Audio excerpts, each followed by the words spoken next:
Hey, this is Gary White. I'm a executive director with John Maxwell. I'm one of John's leadership and communication coaches. And I'm glad to come to you right now. I want to bring you a series of lunch and learn messages that you can share with your team. You can take this recording and you can disperse it out via email and help encourage your company and your team that they can find opportunity in the midst of this great adversity. So I want to talk to you today about three unlikely fellows. Three unlikely fellows. You've probably all got stories about three unlikely fellows that work together for a common goal. And you never thought you'd see those three working together. And I'm going to talk to you about what those three things are in light of this coronavirus pandemic.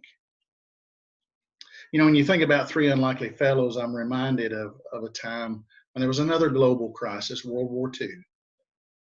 The entire world was steeped in war and in devastation. And Churchill, Roosevelt, and Stalin came together, three unlikely fellows. You would never guess that they would ever work together. There was plenty of distrust between them. But they worked together against a common enemy, a common foe, and they brought about, by working together, the end of that world war. So the three unlikely fellows in light of the global pandemic that we have in the coronavirus is fear and focus and opportunity. Fear, focus, and opportunity. Three things that you would not think that they could work together. And many of you maybe have not been able to see how you can make these things work together. I'm going to help you with that today. I'm going to give you a prescription, if you will, at the end of this lunch and learn of how you can have those three work together for you. You know, fear is energy, and energy we know does two things. It expresses itself and it expands. And we all know that if we focus on the fear, then it begins to just get worse. We begin to see all the other things that could go wrong, right? But I want to share with you that if we will see opportunity in the midst of the crisis, if we'll see opportunity in the midst of the crisis, it'll give us an opportunity to focus on something besides the fear. You see, the fear is going to come to you, but what you focus on then gets to be your choice. And I just want you to know that opportunity is there. Anytime there's a crisis, there's an opportunity for new ideas. There's an opportunity. Anytime something is torn down, there's an opportunity to build, to rebuild. There's an opportunity to take something that could have been better before, and now let's make it better now. There's opportunity in the midst of all this, and there's opportunity for you in your business. There's opportunity for you in your community, in the people that you share a space with, whether that's in an assisted living facility, whether that's in a neighborhood, whether that's in your own home. There's opportunity in the midst of all of this. Opportunity can present itself, and many times it presents itself best in the presence of adversity. I'm reminded of a story of adversity where a young boy went up against a giant. You know what I'm talking about, the story of David and Goliath. And I want to tell you something about that story that you probably didn't know.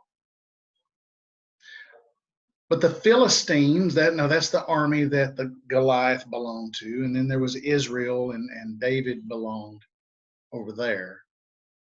Israel was on one mountain and the Philistines were on another mountain, and there was a valley in between. And there was a giant that would come down every day. His name was Goliath. He'd come down every day and he would challenge, send me a man to fight with me. And if he beats me, we'll be your servant. And if I beat him, then you'll be our servants. And that'll decide the whole thing, whoever can beat me. So there was great adversity at that time. Now, this mountain that Goliath came off of, the mountain had steep slopes on three sides. The side that faced the valley was the least steep, that was the most level. And the steep slopes were on the north and the south and the west. So that eastern slope is how Goliath approached. He approached from the west, which means that David approached from the east. That's the point I want to make to you. Right now, in this global pandemic of the coronavirus, you have a giant. Your giant may be isolation. Your giant may be financial insecurity. Your giant may be, how are we going to get through this, and all the things that are attached to that idea. Your giant will always approach you from the direction of the sun setting, from the west. It'll always approach with an attitude, with a message that the sun has set on your business. The sun has set on your ideas. The sun has set on your opportunity. There's no more chance for you. This is it. It's over. That's always the way that your giant will approach you. And if you're going to defeat your giant, you must approach from the opposite direction. David approached from the direction of the sun rising. The sun rising means new beginnings. It's a new day. It's a fresh start. There's daylight, there's warmth, there's plenty of work that can be done. There's plenty to do. There's plenty of opportunity. You must approach your giant with that mindset. There's plenty of opportunity. You know, as I shared with you, opportunity presents itself in the midst of adversity. And there are those that have stood out. If we look at all the biographies of great people, they stood out in the midst of adversity, didn't they? And they had a gift that they put to use, just as David had a gift in slinging that stone that he put to use. There are plenty of people in history that have risen above the adversity. They had a giftedness and they put that giftedness to use. Nelson Mandela had vision. He had the gift of influence. Helen Keller had a gift, and she developed that gift that was of great service to others that lived in her time and that would come on after her, that would have access and functional needs in terms of their sight and their hearing and their ability to speak. And she used her giftedness to serve in that way. Harriet Tubman was a tenacious leader that would not be deterred, and she had her gift of strategy and tenacity that she brought to the table. Took a lot of people to freedom, changed the world for the better in a time of great adversity. So that's the prescription that I want to offer you today. A prescription for how you can approach your giant with the right mindset. From the east, approach your giant from the place of the sun rising that says, this is a new day. It's a new beginning. I'm going to make a fresh start. We're going to take what we have and we're going to do the best we can with it, and we're going to find even better ways to do that. So number one, I want you to get a vision that includes your gift. Get a vision that includes your gift. You are good at something. You are gifted at something. And in some way, your gift can be of service to others. That's part two. That's prescription number two. Include others in your vision by serving them through your gift.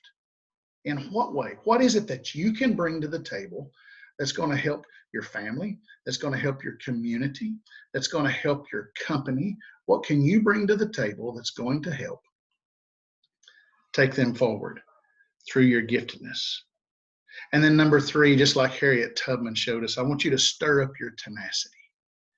I want you to stir up your tenacity. I want you to get that stick-to-itiveness. I want you to get that, get out of the mindset of my get up and go, just got up and went, and get in the mindset of my get up and go is here to stay, and it's going to be even better than ever. So get a vision that includes your gift. Include others by serving them through your gift, and stir up your tenacity. And what's a prescription if I don't tell you how often? Repeat this daily. Repeat it daily. Listen, I want you to take an opportunity right now to have some discussion with your coworkers, have some discussion with your community leaders, your friends, your family, on what that looks like for you, what that vision would look like for you, what you have to bring to the table, and how you can work together to bring about a common good for everyone during this time. I'll see you in the next episode. God bless.